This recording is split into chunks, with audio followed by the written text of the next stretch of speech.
Well, good morning mga kachika. Nandito muli ang Baklang Chismosa para i-tour kayo. Ito ang bagong challenge ng Baklang Chismosa, ang mag-bike. So, samahan nyo ako mga kachika. Kasama ko ang mga guwapitong bikers. Samahan nyo ako later ha.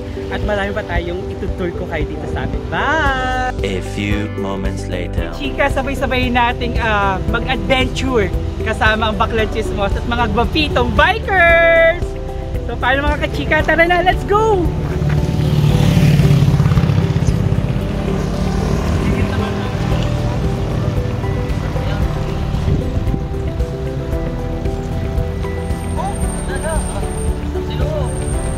Tara mga kachika!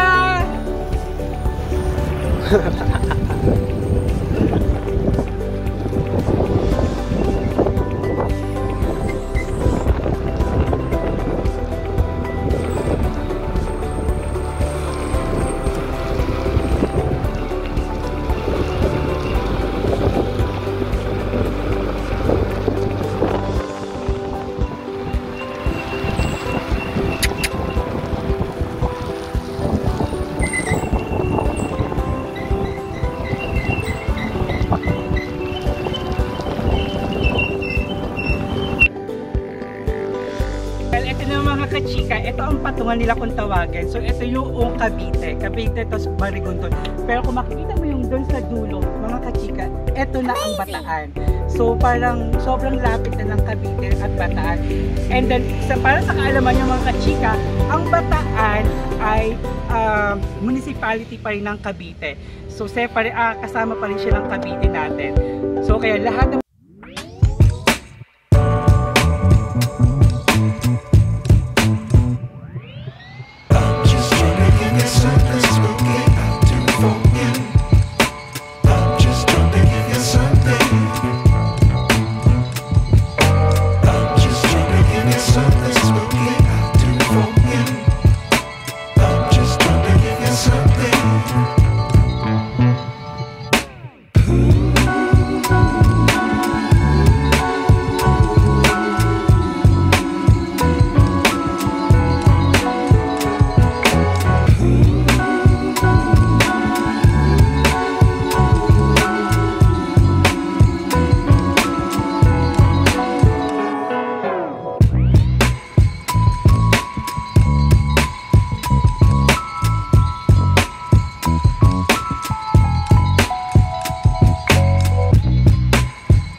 papunta rito o dadaan ka dito along the way to Manila or Panasugbu. So sayang mga kachika, hindi ko kayo nadala sa tunnel, hindi ko kayo nakita, pero promise sa mga darating pa na mga araw, siguro bago ko ito ma-upload is nakarating na tayo ng tunnel. So, ayun yung isa sa mga adventure ng Baklang Chismosa. So, kung makikita ninyo, yan mga kachika. Yan. So, diba, kung gusto niyo ng fresh air, ayan po yung tatakbuhin natin. Ayan, mga kachika. Yan. So, ito yung dinaanan natin. So, mapuno dito. Super fresh. Gandang araw.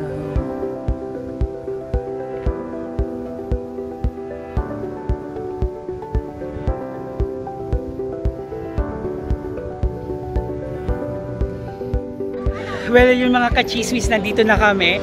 So, nandito kami sa Pico de Loro. So, entrance ng Pico de Loro, nandito na kami. Kung makikita ninyo kung bakit siya Pico de Loro, ipapakita ko sa inyo kung bakit siya Pico de Loro, mga kachismis. Okay? Kung nakikita nyo yung dalawang, yung parang nguso ng Loro, kaya siya tinawag na Pico de Loro, yung lugar na to. Kasi nagsisimbolize yung dalawang nguso na yon, yung sa bundok na yon, yun ang nguso ng Loro. So, kaya tinawag siyang Pico de Loro. So, yung Pico, it's peak. Sa Tagalog, it's Pico. So, kaya tinawag siyang Pico de Loro. Ayan. So, mga kachismis na yun. So, ayun yung trivia kung bakit tinawag na Pico de Loro ang isang lugar na to. So, dati, ngayon newly developed siya na lugar. Pero ngayon, isa na siya sa mga pinagmamalakay ng Nasugbu, Batangas, ang Pico de Loro. Okay? Itutur ko pa rin kayo, mga kachismis, kung saan papapunta ang Baklang Chismosa. A few moments later. So, ito mga kachismis, mga kasama. So, yan, si Michael, si Alex, and then si Budja, ang isang member yan. Yung dalawa pong yan, member po yan ng Team Chismosa. So, ayan. Ayun po, dalawang lalaki lang ng Team Chismosa. And then, yan sila ate. Ate, hi ka. Sabi mo, hello ka, Chismis!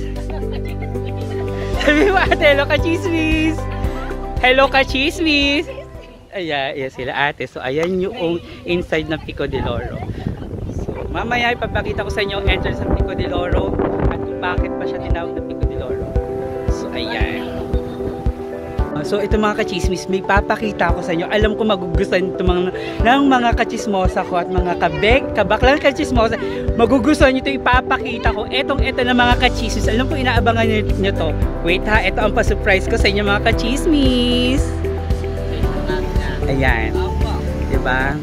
So, ito na mga kachismis.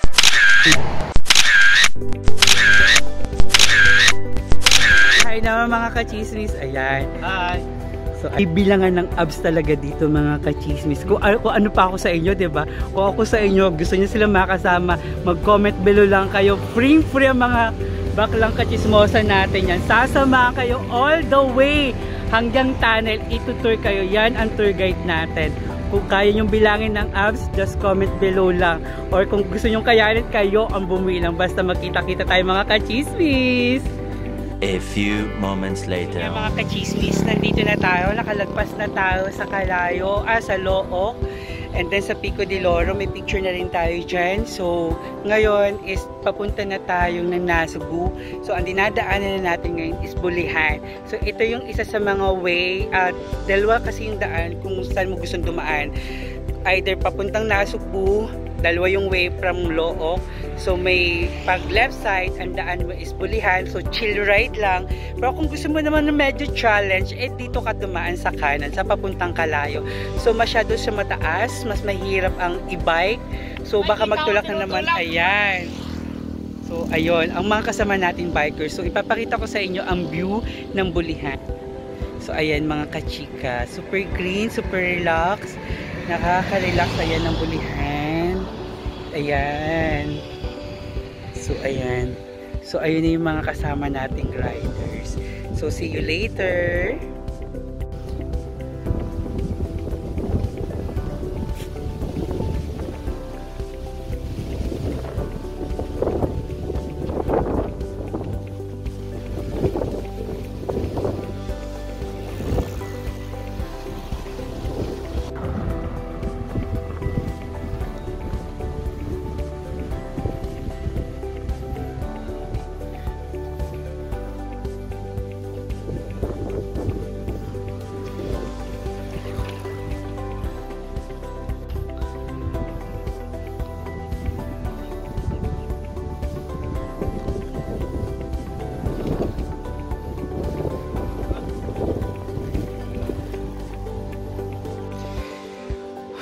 Yan mga kachismis, so malapit na kami sa Nasugbu. So nag-stop muna kami rito para matikman yung talagang halo-halo ni nanay. So matitikman natin. Unlike this mga halo-halo sa Maynila, dito kay nanay is ito yung very provincial talaga na halo-halo. Halo-halo talaga with pagmamahal. So makikita nyo, unlike sa Manila, kasi nga diba yung rason, so si nanay is simple lang talaga, pang tawid buhay lang talaga yung pang halo-halo talaga. Pero dahil sa katulad nga namin bikers na sobrang init, so inabot na kami ng init sa kalsada sa pagdadrive. So nag-stop muna kami para matikman ang halo-halo ni nanay. So papakita ko yung mga kasama ko sa inyo, mga gwapong bikers to mga kachismis. Ayan, si Alex. So, kamusta Alex ang pagdadrive? Good. Yes? Ito talaga kanina. Ito ang na-miss namin na sorry. Promise, ang sakit. Ayan, si Michael. And then last, ayan, ang ating si Raji. Raji, ano masasabi mo sa pagdadrive sa first timer po niya? Well, ayan si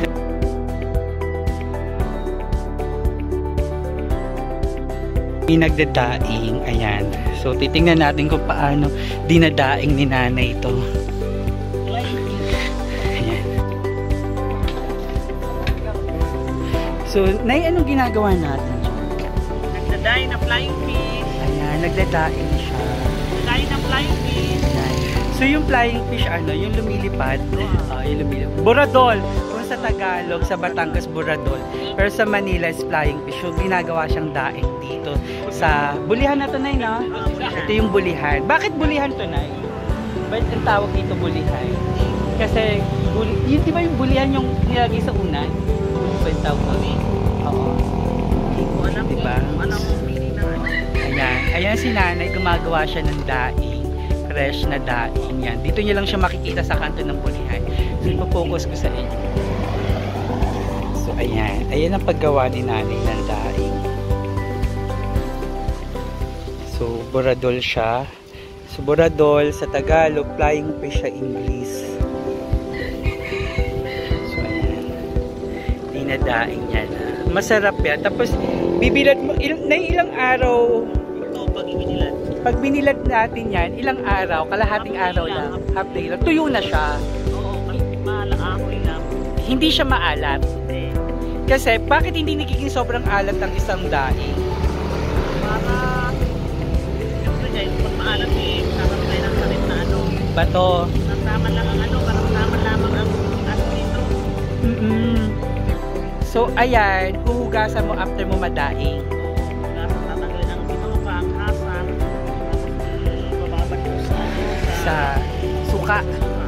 Ah, okay. bawang, paminta. So, timplado na siya. Tapos wala akong dito na Yung, pag, ayan, magkano isang kilo?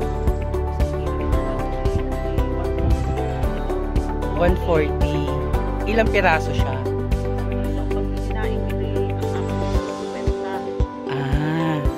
Yung pina-plastic na. Okay. Kasi masarap na daing yan yung buradol. 13 piraso. So ayun nga mga kachismis, nandito na kami sa second stop. Maghahalo-halo kami. And then may nakita tayo na gumagawa ng daing. So ayan yung paggawa ng daing.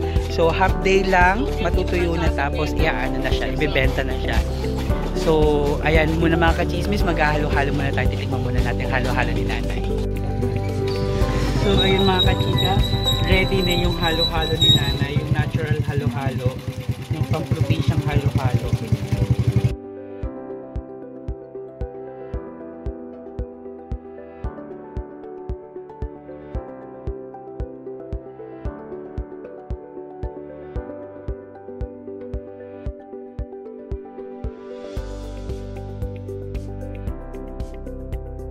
Ayan.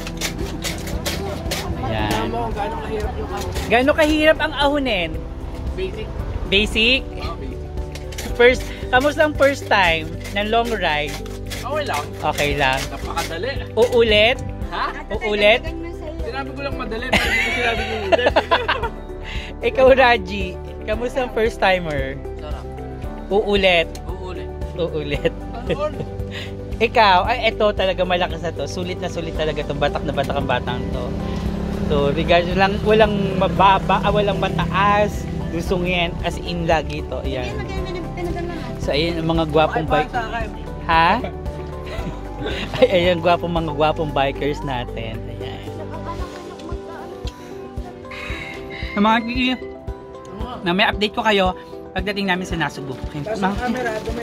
A few moments later. Mga ka-chismis, so talagang umikot tayo para lang maikismis sa'yo ang ganda ng Nasugbu at ang pinagmamalaki ng Nasugbu. Well, ngayon, na last stop na namin, paakit na kami sa bahay namin, may isang kachismoso kaming nakilala. Ipapakilala ko sa inyo ang mga gwapong kachismis at bagong kachismoso ng Baklang Chismosa, si Kapadjak Sin Padjak! Hello! What's up mga kapadyak? So, ayan. Hinaram ko lang yung salita na yung kay kapatid na Ali Ahon. Yan. Iyan. So, Kapadjak, kamusta ang experience mo?